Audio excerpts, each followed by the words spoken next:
Parents have the right. Parents have the power to choose the school that's best for their child.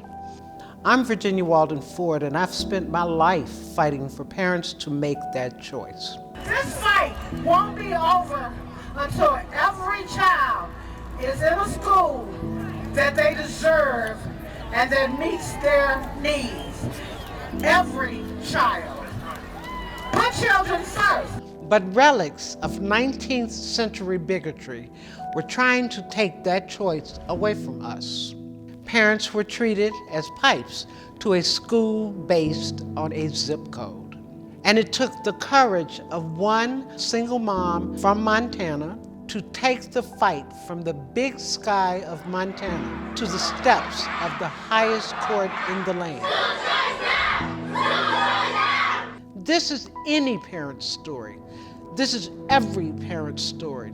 Parents no longer have to take it. The highest court in the land stands with parents. And what about those discriminatory relics of 19th century bigotry? Those are now gone. The monument to bigotry is torn down. Blaine Amendments on this historic day are done. The path to educational opportunity is wide open. I, as a parent, have a God-given right to direct my children's education. And I feel that that's every parent's right and responsibility to make that choice. So now is the time to put kids first. Put kids first! The time to let our kids learn. The time to take what's rightfully ours. The time for parents to choose. What choice will you make? Somebody has to stand up and take this torch and keep it going. So if we don't take action now, there's no one to blame.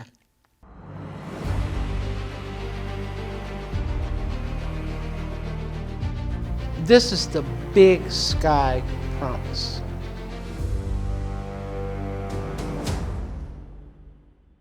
Education is a people issue, and it really doesn't matter who's in the White House or who's in the State House or the courthouse or City Hall. It doesn't matter who controls all those houses. It matters who controls our house. Parents have got to be in control of their own homes and their own children. And then parents make those decisions. And then all these other houses respond and respect what parents want for their children. To me, school choice means that I, as a parent, have a God-given right to raise my children and a responsibility to raise my children well. And I feel that that's every parent's right and responsibility to make that choice. My name is Kendra Espinoza, and I am a single mom with two girls, Naomi and Sarah. They go to school at Stillwater Christian School here in Kalispell, Montana. Initially, we were living about 30 miles out of town, and I was a homeschool mom and really enjoying the life, but things were not going well, and the girls' dad left, decided that this wasn't a good fit for him anymore, and so he walked out and left us, and so we went through a period of time where we really just had to really struggle. I sold all the animals and tried to get back on our feet, and so public school kind of seemed like my only option, because now I was having to work full-time, and I didn't have that choice, but I had to go and work outside of the home.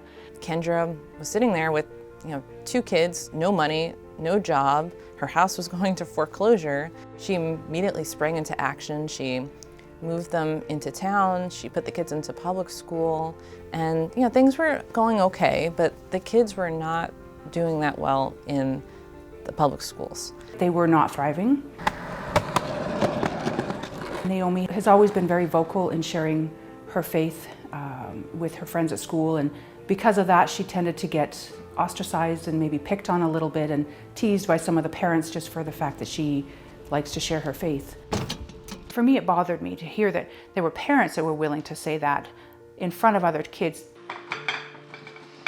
Sarah was not thriving at the public school. She tends to need more of a values-based education. She gets distracted a little bit more easily. That's just her personality, but she just needs a little bit more one-on-one time. So those were things that concerned me, and so I really wanted that environment to change a little bit. I felt like I had kind of thrown them to the wolves, and here they were out in this setting that I wanted more for them. So I started looking at other options and found Stillwater Christian School. Stillwater's vision is really our why, and that is to develop lifelong learners who discern and apply God's truth as they serve and lead wherever God calls. But they're also getting a well-rounded education. It's really preparing them for this 21st century world that we live in. It's an excellent academic program, excellent college preparatory program.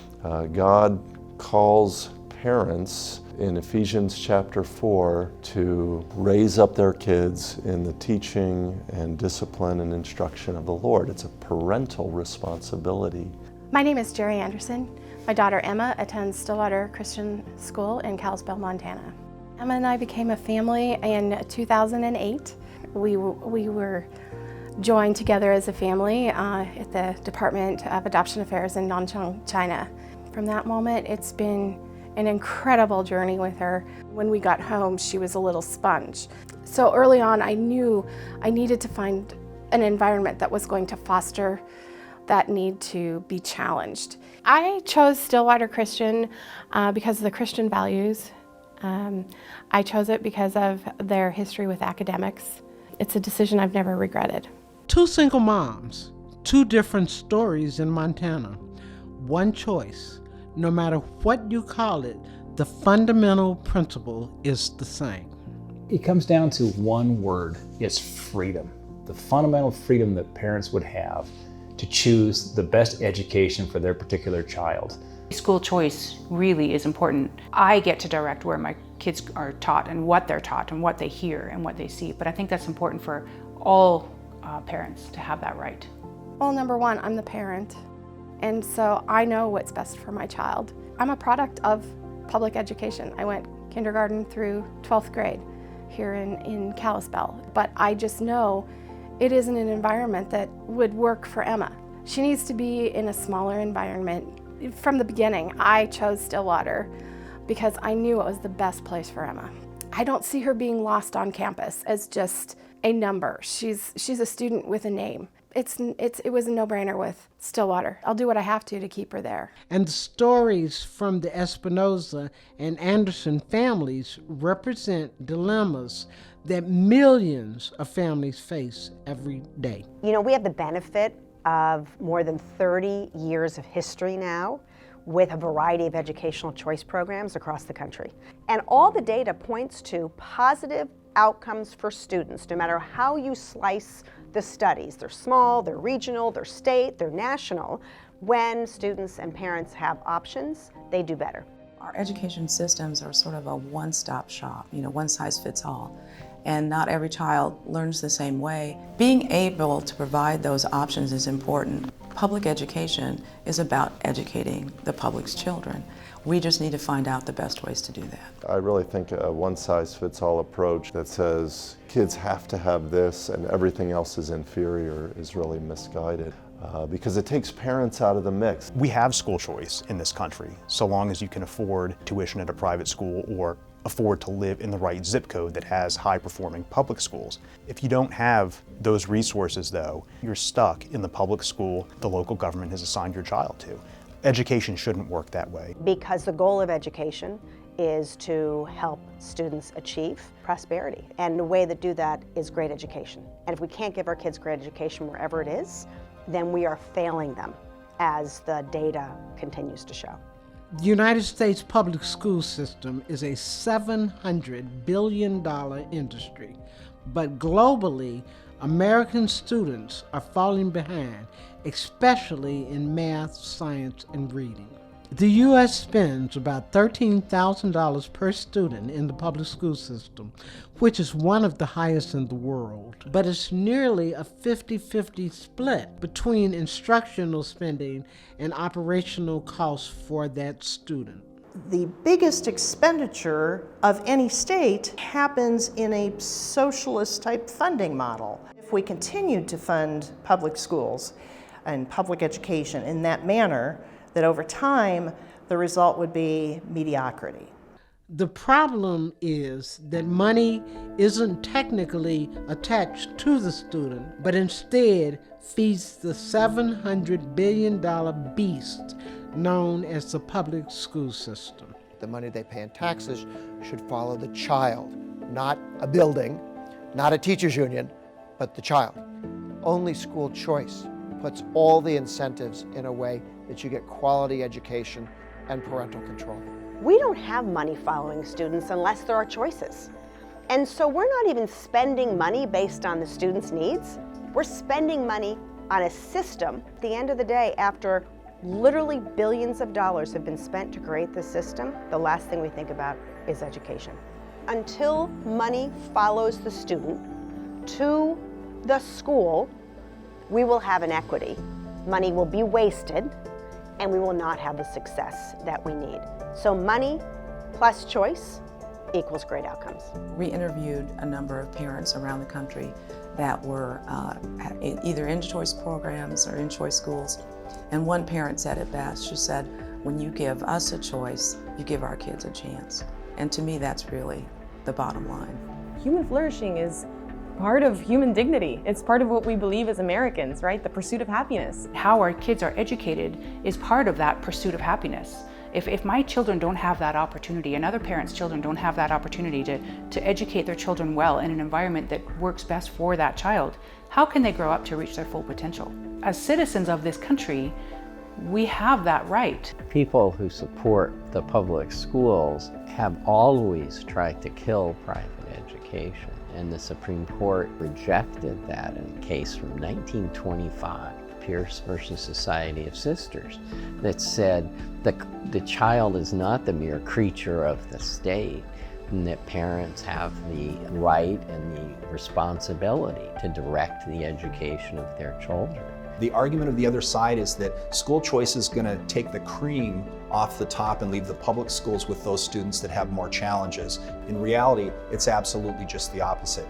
Parents with struggling kids take advantage of school choice and pull their kids out of public schools and look for other options so that their kids don't drop out. We call school choice a private sector solution to a public sector problem, and that problem is the dropout rate. 1.2 million students drop out of high school every year, or one student every 26 seconds. For every student that drops out, there's a cost to that individual and to society of about $1.1 million over that student's lifetime. The school dropout rate is literally a $1 trillion problem. Low-income and minority families also face another challenge on top of the dropout rate. So these kids are living in a universe where only 2 out of every 10 of their classmates can read on grade level, can do math on grade level. And the fact that we're not giving them the foundation more privileged kids in other communities are getting is a real disservice and a real discredit to our country. It is actually pretty inconceivable that we could have so many, particularly low-income and minority parents, who are told where to go to school based on their zip code. The problem that school choice is supposed to solve is middle and low-income families who the public schools, for whatever reason, are not working for them, and just give them another chance. But the reality is, for many Americans, they simply can't afford to make that decision. And so for many parents, their only option is to attend the school that they are assigned to attend by their zip code. And the students are simply trapped. The other reason we should eschew and push back on, again, a 150-year-old school system is it's not working. And one of the arguments that we have made repeatedly is there is a direct correlation between how well students learn and having a choice. Our kids, they will spend from kindergarten to 12th grade between 12 and 15,000 hours at that school, which is really more waking hours than they will spend in our homes. As a choice, I believe it's one of the most important decisions a parent can make. One of the things that I like about Stillwater the most is the family atmosphere, because you mean something to the teachers. You're not just one of the numbers. that they actually care about you. It's so much like a family. It's a warm community filled with really good people. There was an event that Stillwater Christian School had with Mike Huckabee. He had come to town and he was doing a big presentation, and it was a very big gala event that the school puts on every year. Watching the maturity of these older students there coming from Stillwater, it really struck something in me, and I thought, that's what I want for my kids. That's how I want them to grow up. I want them to have that for an example. I want them to be challenged. I want them to grow up to be upstanding, responsible, contributing citizens. And so then I went to the school and they had one of their snapshot presentations. As she tells it, she was in tears while she was taking the tour because all the kids in the school were happy. It was this big family. It was really the community that she wanted for her kids. I went there and I remember thinking, I can't afford this. There's no way that I could ever send my kids here. Why am I here? Why am I even going through this presentation? But as I sat there, I just felt this stillness in me that said, walk this direction. Just keep going on this path. I made that decision there at that point at the school, thinking, okay, this is where I'm going to put the kids. But now the next step is, how am I going to do it? How am I going to afford to make that happen? She works her ass off for her kids to send them to the school of her choice. So we had a big yard sale and I took donations from people all over and just put out signs and asked people to contribute to this yard sale. And so they donated stuff and we sold it. And Naomi was out mowing lawns for the neighbors and trying to sell stuff just to make enough money to make it happen. And every year thereafter, I can't just rely on one job. So I've had to work multiple jobs. So whether that be commercial janitorial or bookkeeping from home, making things and selling them. I like to build out of wood. So any of those things that we have done, all of that contributes to our tuition fund. So there's no way that even with our 3 jobs that we are working, there's no way that I'd be able to do this without assistance on top of that. Over 50% of our families are beneficiaries of our variable tuition program. The fact that more than half of our families are on that program, I think, really speaks to the value we place on being an option for families that don't have the means to pay the full price of our advertised tuition. Kendra Espinoza also found ACE Scholarships, who specializes in assisting low-income families get to the school of their choice by harnessing what's going on in the charitable community and supercharging those donations to put those families over the hump. We want to make sure that when these guys are making choices for their children, that they have all the available options on the table, and that's public, charter, private, virtual, everything else. So if we can step in and provide tuition assistance that opens the gates to a private school that might otherwise be out of reach, that's our mission and that's what we do. My girls are doing so well at Stillwater Christian School. I love seeing them growing up to be responsible young adults. They're challenged academically, which makes me very happy. They're thriving, they're doing very, very well, and they're happy, they're enjoying it. ACE Scholarship recipients in Montana had a 100% high school graduation rate in 2017 and 2018, nearly a quarter higher than the graduation rate of low-income students in the state of Montana. Shortly after Naomi and Sarah began school at Stillwater, another scholarship opportunity arose in Big Sky Country. The state of Montana passed a scholarship tax credit program. The way that the program was designed to work is that it would incentivize private donations from individuals and corporations to private scholarship granting organizations by giving those donors a $150 tax credit. Private individuals or private corporations write checks from their private bank accounts to the private scholarship organizations, which would then bundle those donations and give them to families to attend the private school of the family's choice. And so nowhere along the line were there state dollars involved or state actors involved in all of those decisions. The Big Sky Scholarship Program emerged out of this, and it awarded about 40 families $500 scholarships, including the Espinoza and Anderson families. Programs like this don't fund the entire cost of private education, but $500 proved to be a godsend for Kendra Espinoza. We've done well, we've worked hard for what we have, but $500 makes a huge difference. $500 over the course of a year means a lot for us. It seems like a little bit to some people, it's a big deal to us. Because that's $500. They don't have to make working as a janitor as a third job. This is not the land of the rich and famous that they're coming from.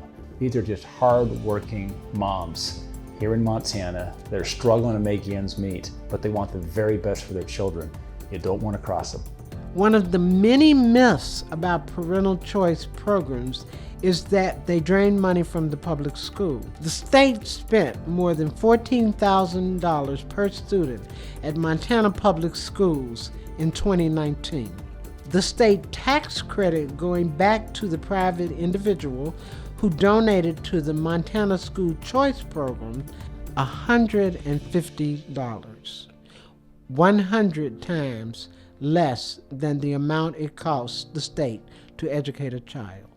In 2015, Montana became the 18th state to enact a tax credit scholarship program, yet it was still challenged almost immediately.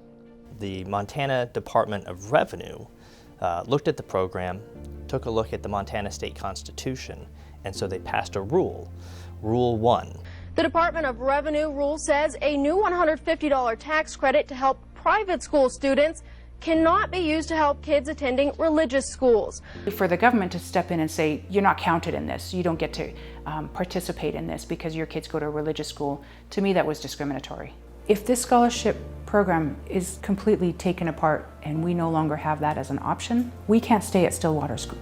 Since the Institute for Justice opened its doors in 1991, there hasn't been a single day that we haven't been in court defending parents' right to choose the best school for their children. Really, it boils down to it just being one of the fundamental liberties of being an American citizen, the right of parents to choose what school is going to best work for their child. Well, we found out that this was going to be a problem, that this rule was going to be passed, that families were going to be excluded from the program. We went around looking for families who would be affected, and we were referred to a number of families, including Kendra Espinoza. We finally had somebody in our corner that understood our situation, that appreciated the work that I was willing to do and that my kids were willing to do, and was willing to stand in our corner and fight for us. I met with the Institute for Justice and wanted to know if I would be interested in being part of this case. Morning of the decision, Emma, she says, "Mama, what have you decided?" And I said, "Well, I'm kind of waffling." And she says, "Well, Mama, if we don't do it, who will?" Kendra Espinoza, Jeri Anderson, and Jamie Schaefer filed a lawsuit Wednesday in Flathead County. That lawsuit leaves the Department of Justice to defend the rule that the state Solicitor General previously called indefensible. We should never back down. I think that we have to stand our ground and fight for what we know is right. Because if we don't stand up and we don't fight, we're going to lose all of our rights and all of our freedoms. There's nothing more powerful than a motivated parent who wants what's best for his or her children. I think a lot of people think of parental choice and they think of a mom and a dad and 6 kids and a white picket fence, and it really isn't that. This is one person against a big government program trying to take care of her children. I may not know much about appropriations or the ins and outs of tax credits or any of the other legal mumbo jumbo, but I do know that in our country we have a right and a responsibility to speak up when freedoms are violated and when liberty is at stake. Well, we have a saying here in Montana about moms like Kendra Espinoza and Jeri Anderson. They're mama grizzly bears. They're protected, they're cubs, and they'll go to the mat to fight on behalf of their children. The stage was set for the next monumental school choice case, known as Espinoza versus the Montana Department of Revenue, with the Institute for Justice defending the Montana moms. The Espinoza case certainly wasn't the first legal obstacle in the way of school choice for the Institute for Justice. The first case arose out of a program that was passed in Ohio that served students in the city of Cleveland who were trapped in low-performing public schools. And they were provided a voucher, a state-funded scholarship to choose a private school or a neighboring public school. The vouchers deal with direct state appropriations, which means that legislators sit down and they actually pull money from the state budget for this purpose. And they're sending out checks, usually to parents who then direct it to a school, right? So it's direct state money from state coffers.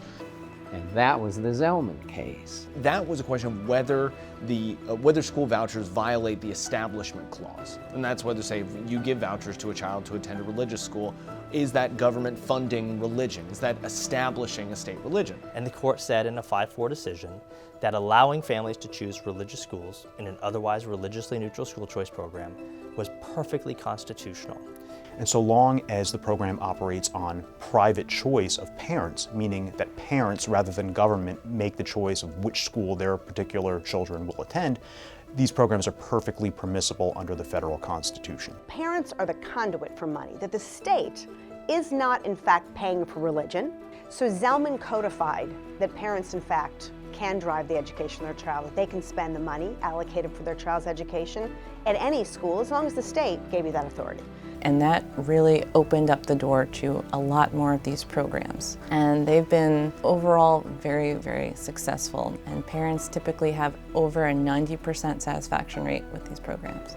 Kids who are doing well in the public schools stay in the public schools. They have no reason to leave. It's the kids who are struggling, who have special needs, who are being bullied, who don't feel safe, who are afraid to go to school every day or don't want to go to school every day. Those are the kids that are really benefiting from these scholarships. In addition to school vouchers, another way of funding school choice programs was beginning to take shape, which ultimately became the heart of the Espinoza case, tax credit scholarships.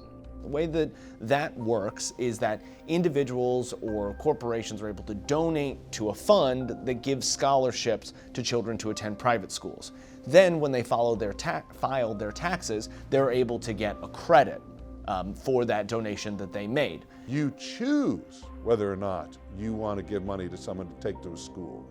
That maximizes freedom and choice both for the families and for the funders.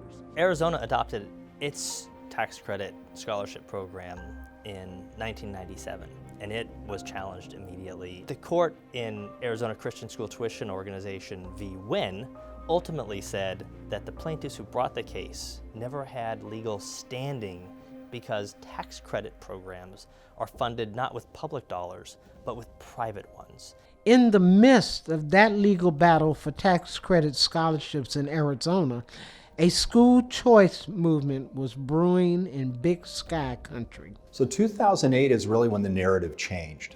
I went to a national symposium and there were some of the top school choice people in the nation there. And I approached one of them and said, I'd like to bring a school choice effort, a serious school choice effort to Montana. And I almost got laughed out of the room, but I was persistent. And finally they said, okay, if you can put together a meeting and show us that you've got enough interested parties, enough buy-in, then we'll consider working with you. That meeting took place in Bozeman, Montana in November of 2008. Leslie Heiner presented at that meeting about tax credit scholarships, commenting on the success of the event, saying, "In my estimation, the symposium will prove to have been a catalyst for real change." People in Montana who had the foresight and had the guts to think big. They had the guts to think as big as their sky.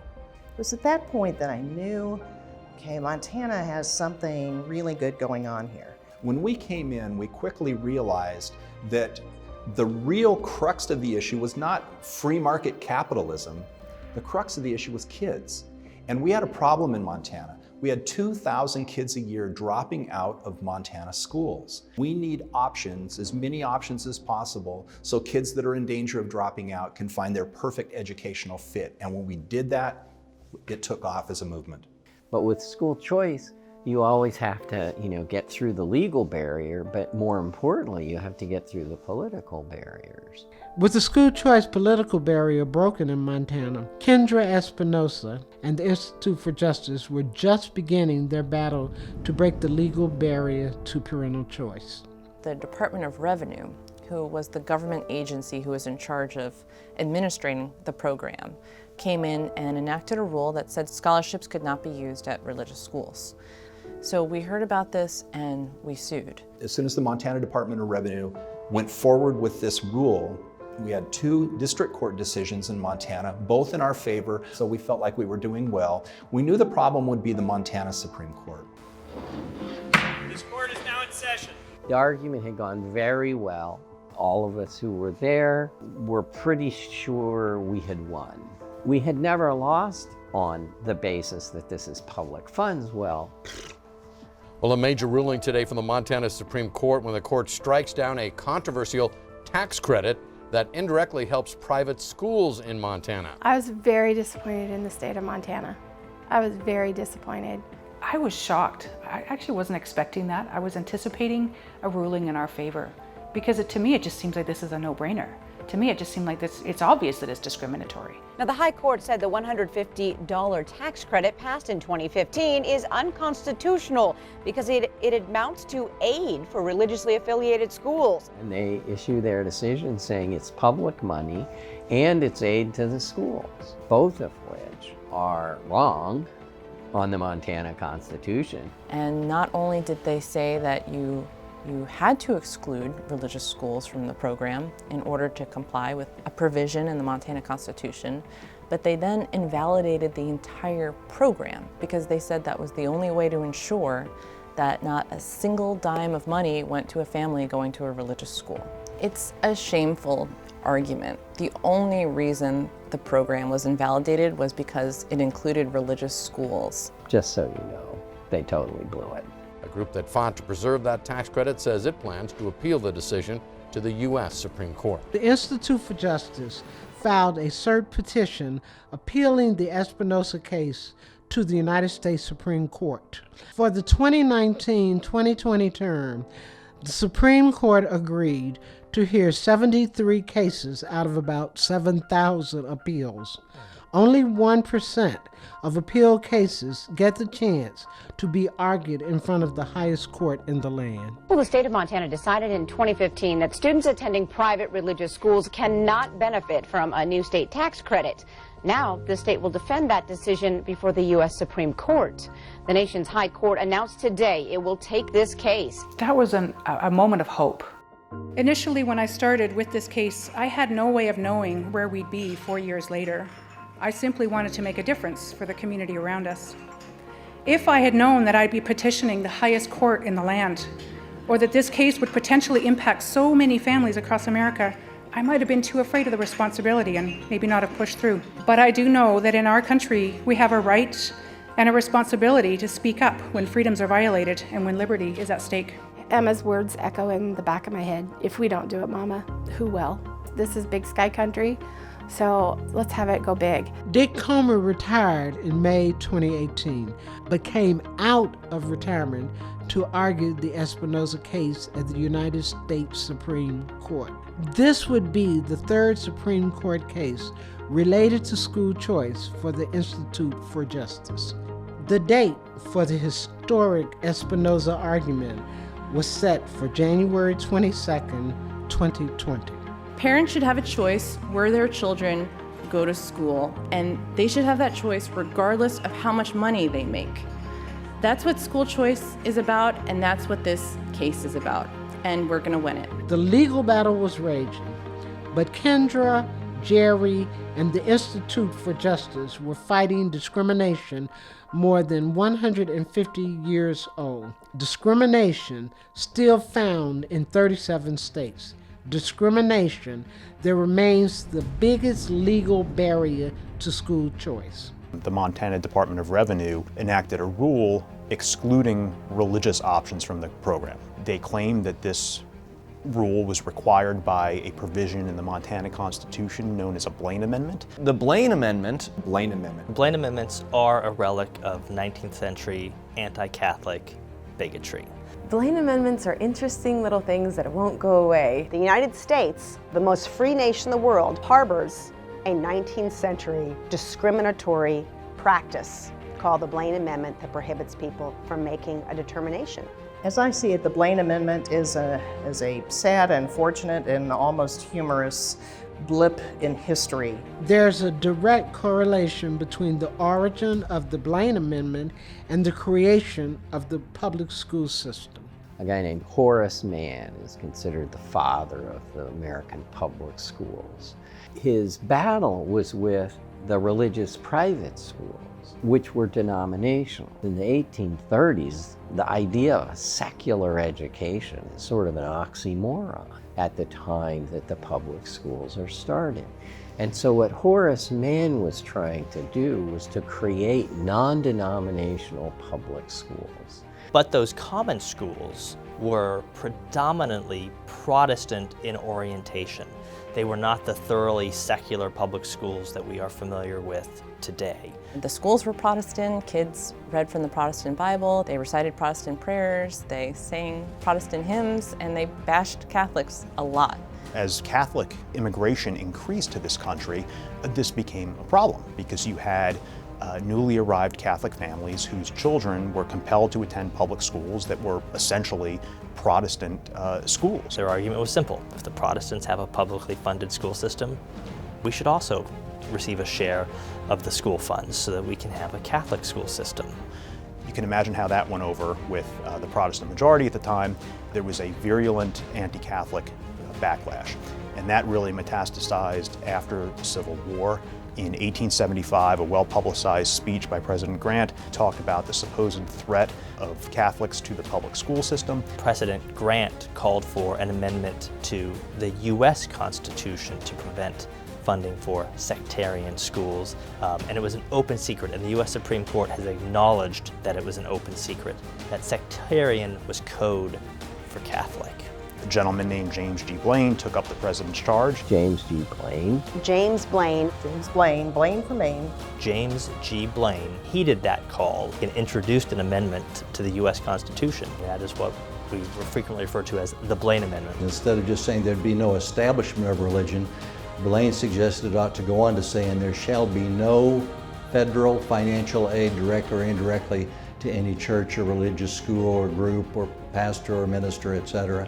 It passes overwhelmingly in the House, and it falls like 4 votes short in the Senate of getting the 2/3 majority required. But Blaine and his cronies achieved through the back door what they couldn't achieve through the front. Blaine and his allies were able to require many states, as a condition of admission to the Union, to include Blaine language in their constitution. And so when Montana came into the Union in 1889, it, like many other states of the time, included one of these provisions in their state constitution. And so every state after 1876 has a Blaine Amendment in its constitution, even though the Blaine Amendment itself fell just short of being sent to the states for ratification. So. Blaine, Blaine. James G. Blaine, continental lawyer from the state of Maine. The Blaine Amendment is a result of 1870s era discrimination and then seated in states so that students would not have the opportunity to go to schools that fit them, even if they were better for their education and their lives. When school choice opponents rely on these provisions to deny educational opportunity to kids, they're relying on relics of 19th century bigotry. We should have gotten rid of the Blaine Amendments years ago. Now's the time to get rid of them.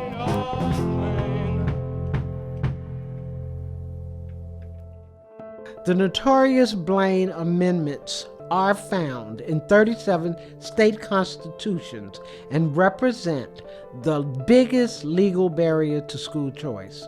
Institute for Justice has litigated its way through Blaine Amendment states over the past 30 years to provide school choice options. But a victory in the Espinoza case would be the knockout blow to Blaine blocking school choice.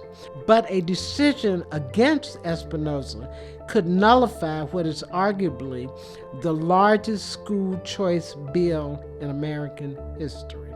When the government provides aid to a parent who makes a choice to use it in a religious school, it's like government providing aid to a veteran, a GI who's earned his GI Bill of Rights, and he can go to any school he wants to use the GI Bill, including a religious school.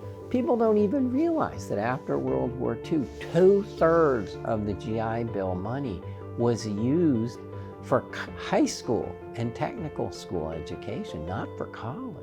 I think everybody would would be appalled if we suddenly said, you know, you can use it at secular colleges and universities, but no, you can't use it at religious ones. The government could bar people from using their GI Bill benefits. That is the logical consequence of the other side's argument, that government is free to single out and exclude those types of religious programs.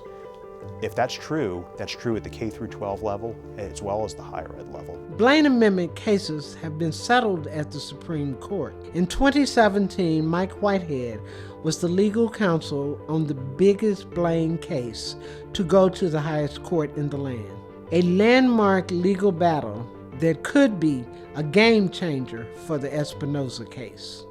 The last sort of linchpin is actually a case out of Missouri called Trinity Lutheran v. Comer, which was the case of a religious preschool that applied to the state of Missouri for reimbursement for resurfacing its playground. And the one that stood out most was a rubberized type surface. It seemed to be the most safe and giving.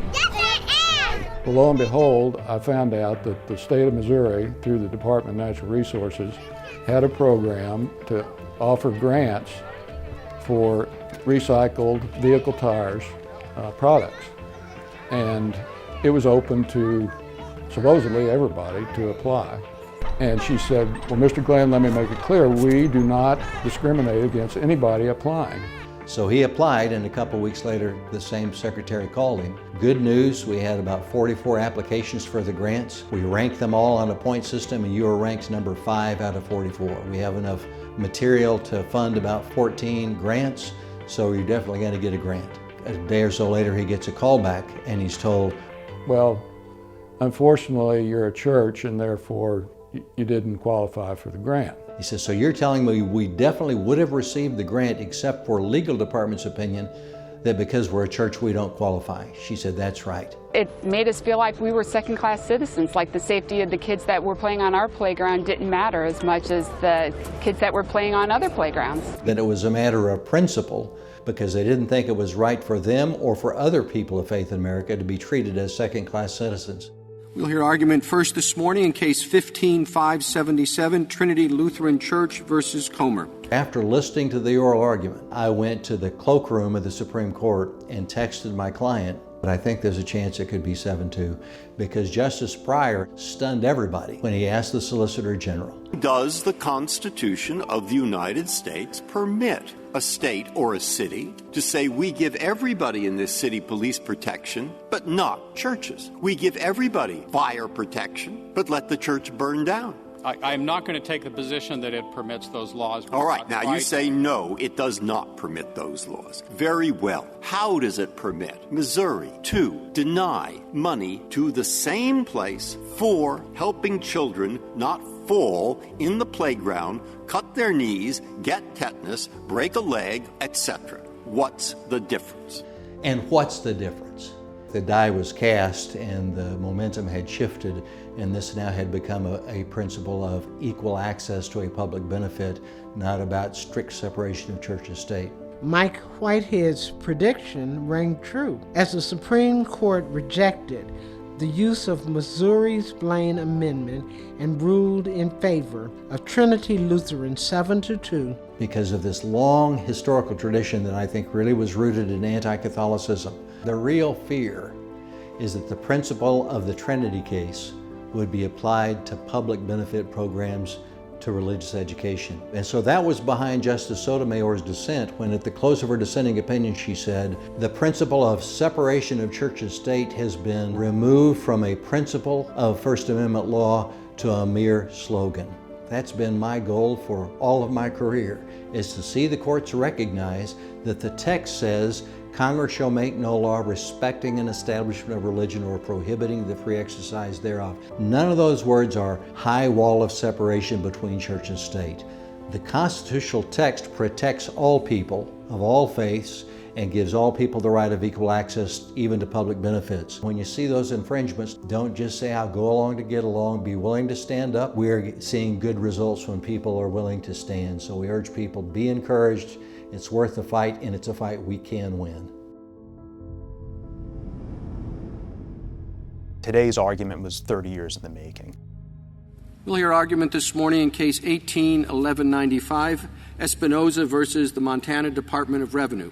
Being in that courtroom was a very surreal experience, knowing that we were championing a cause for families all across America, kind of taking the torch and carrying that torch for them, which is humbling. They don't have to fund private education at all, but if they choose to provide scholarships that are available to students who attend private schools, they can't discriminate against parents who want to send their children to schools that are affiliated in some way with a church.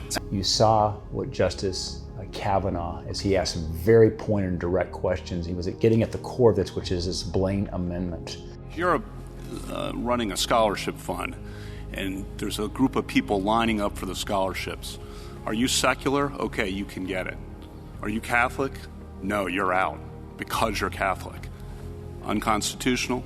We're not defending religious bigotry here, okay? I think no aid clauses have a principal justification, especially in Montana. Well, they're certainly rooted in grotesque religious bigotry against Catholics. It's odious to the Constitution, to quote the words of Trinity Lutheran. You could feel what was going on in that courtroom. Whether you go to a religious school or you go to a secular private school, you're in the same boat at this point. But there is no discrimination at this point going on, is there? Yes, there is.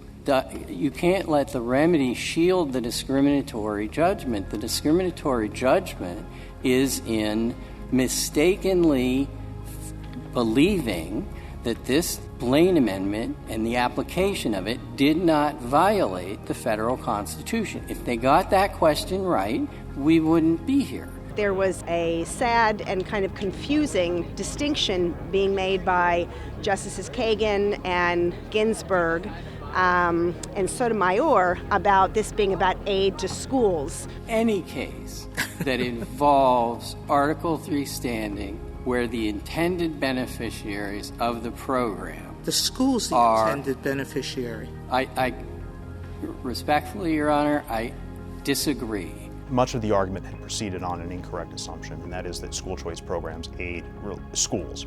Dick said no. Mr. Comer, 2 minutes remaining. Thank you. My favorite moment of the argument was Dick's closing argument. What we're saying here is that what Trinity Lutheran says, the state can't discriminate on the basis of religion. The decision is crystal clear when you read it, that is what they are doing in this case. They focus on the religious affiliation or religious nature of the schools. They are not talking about what the schools do. They are talking about what the schools are. I was so frustrated by the end at the rebuttal point that I was kind of wound up. Zelman has already answered the question about who this program is aiding. It's not aiding the schools, it is aiding the parents. What I wanted them to understand was that it is not an establishment of religion to give money to parents and let them choose. You have a choice to make about the parents here. You can either view them as mere inconsequential conduits through which public funds flow to the religious schools they choose. Our opponents have always treated the parents, and they once used this phrase, which is why I used it, they treat the parents as inconsequential conduits. They're just pipes through which the aid flows from the state to the religious school. But we know that's not what's happening. Or you can regard them as you did in Zelman, as free and independent decision makers who are being given the power to choose a religious education or a secular education in private schools. And if you view them that way, then it's clear that this is not about funding religious schools. This is about funding families, empowering them to make the choices concerning their children's education, and trusting them to do so. I don't see how anyone could object to that. Trying to get that point across that seemed to be being lost, in the course of the legal arguments that I thought was critical for them to focus on. You know, there's a million things I could have said, but at that point I had 2 minutes. So that's what I chose to say, and that's my story, and we're sticking to it. The only thing is we wish we'd had Dick Comer had a mic to drop when he concluded, right? Why we're here today, some of these kids will never have this opportunity in other venues, and now is the time for us to step up and provide for all of our children. And we want to be a part of making this country great again. We really felt very good coming out of the argument. There were over 200 students on the courthouse steps, and they were chanting in favor of school choice as we came down to begin the press conference. And it was just such an incredible moment to see. It was one of those moments that you'll never forget. As the Supreme Court held during the desegregation era, a government body doesn't get to shut down a program to avoid including a protected class. In that era, the protected class that was being discriminated against was African Americans. Here, the class discriminated against anyone who wants to send their kids to a religious school. But I think about the opportunities that we've had going to Stillwater and how it's changed for my family and given us a real sense of peace and comfort. As a parent, that's huge for me. We have a right and a responsibility to stand up and fight for what is important to us. A single parent and a single voice, somebody who's willing to pick up the banner and say, I'm going to do what's right for my kids. I don't care if I have to take it to DC all the way up to the steps of the Supreme Court. I'm going to go do it. Take up the courage to step out of just a normal life in Montana or anywhere else and take this thing through to the conclusion of a 200-year legal debate. That is incredibly powerful. The fact that we had to stand in line from 5 o'clock the night before just to get a seat, to watch an argument that was so important to so many people, but really solidified. This is a huge deal for a lot of people. And then walking down those steps at the end and seeing all those hundreds of people out there, it made me realize that this was a pretty important thing for a lot of families. Parents need to realize it's not hopeless. You've been told all your life, we're in charge of your kid, you're not. That ends when the Blaine Amendment is found to be the awful, despicable, unconstitutional set of amendments that it is. And knocking that wall down will be one of the biggest steps forward for both education quality and for liberty that this country has seen. We must reject discrimination and instead replace it with freedom and liberty and protecting these fundamental rights that were granted to us from the Constitution. We have been litigating this case under the Free Exercise Clause, but it's about so much more than religious freedom. It's about parents' right to choose the best school for their kids, regardless of whether that school is religious or not. Those kids deserve a choice, and we hope the U.S. Supreme Court will give it to them. Government cannot single out and exclude religious options in financial aid programs across the board. It will give that kind of inspiration to all the people across the country who've been trying to make this work for their families, legislators who've been trying to get this done for their constituents, and it will really give them a boost to know the highest court in the land agrees with us. And we know it's the right thing to do for families and for our states. That's what I think a favorable ruling will do in this case. Will lift us up.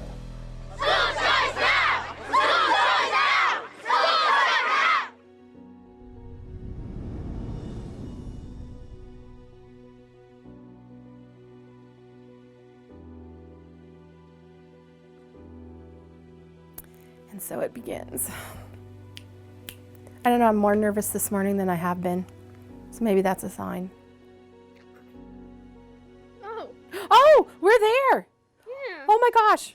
A huge decision this morning from the U.S. Supreme Court. In a 5-4 decision, the High Court says that Montana Constitution cannot be used to prevent a state tax credit from helping fund the education of kids attending religious schools.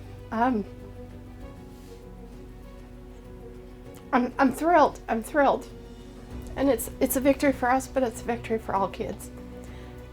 School choice is so important, and this just validates it. This is now the new era. Parents now have more choices. Parents aren't limited anymore or shackled by these laws. And now there's hope. You gotta hang on to that hope. And we did, and we came out on top. It's a great day. The U.S. Supreme Court sides with the Kalispell family in a dispute over tax credits to help fund private school scholarships, including religious schools. Our rights are recognized by the highest court in the land, that we as parents have that right to direct our kids' education and be included in programs that are available to the general public. All Americans should understand the importance of empowering parents to make those choices, and no parent should be denied that choice simply because they believe a religious school is the best option for their children. If you're just thinking in a very small way, that it's pretty easy to lose sight of what's really important. But in Montana, when the way that you think is as big as the big sky of Montana, you come to understand it when you are willing to think that big. This onerous Blaine Amendment has been relegated to the trash heap of history. Blaine amendments today on this historic day for religious freedom are done. Those are now gone. The legal impediment to effective school choice programs are now removed, and it's up to the legislatures now to move forward. This has been the culmination of a legal campaign that started with IJ in 1991. We talk about the wheels of justice grinding slowly. They do. I mean, we were doing school choice when, nobody else was. Now lots of people, want to do school choice because we've proved that you can win. Policymakers nationwide now have the freedom to enact school choice programs that will empower parents to make important educational decisions for their children.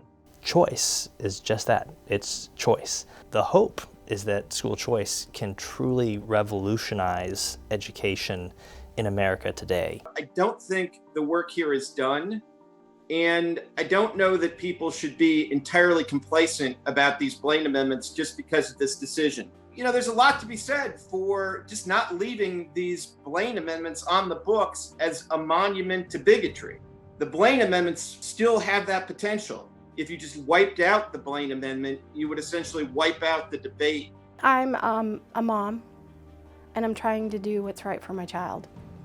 And I want her to succeed because I see her someday as being a future leader. When I adopted her, the notary we met with, he said, "What do you hope for your child?" And I said, "The world's her oyster. Whatever she chooses to go after, I'm going to be behind her 100%. It's a single parent trying to give her child what's best to see her succeed. It really does change things for a single mom. No longer does she have to look at her child's future and say, well, I'm destined to go this way because I have no other choice. If a parent has a dream in their heart and a desire to have their kids be challenged and excel beyond where they're at because that school maybe isn't benefiting them, there's hope for that. That means that a child's life could potentially be changed. It could potentially change a nation. Where could that child go? I mean, what could the possibilities are limitless. It's an endless possibilities and opportunities for that child who's educated, who's confident, who's driven, who wouldn't maybe have had that opportunity stuck in a public school that isn't working for them. So to think about all these other families that are out there that maybe desperately want to send their kids somewhere other than a failing public school. And if they don't have that opportunity because we didn't stand up and fight, I would feel ashamed. I would feel very responsible for that. Somebody has to stand up and take this torch and keep it going.